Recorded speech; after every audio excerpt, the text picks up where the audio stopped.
مکہ کی گلیوں میں ایک ایسے انسان رہتے تھے جو اپنی مہربانی اور صبر کے لیے مشہور تھے۔ مجھے یہ آدمی بالکل پسند نہیں، یہ روز یہاں سے گزرتا ہے۔ وہ صبر بہتر ہے، اللہ سب دیکھ رہا ہے۔ لیکن ایک دن کچھ مختلف تھا، آج وہ نظر نہیں آئی۔ امید ہے وہ خیریت سے ہوں گی۔ آپ میرے پاس آئے میرے رویے کے باوجود؟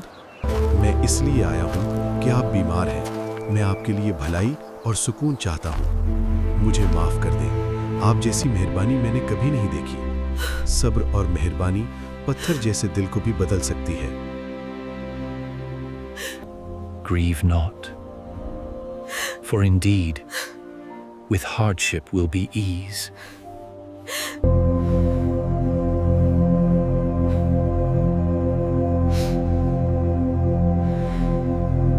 Allahu Akbar, Allahu Akbar. رباه عفوك إني للنور مدت يداي، نزعت أسرار قلبي وجئت ألقي أسايا. رباه عفوك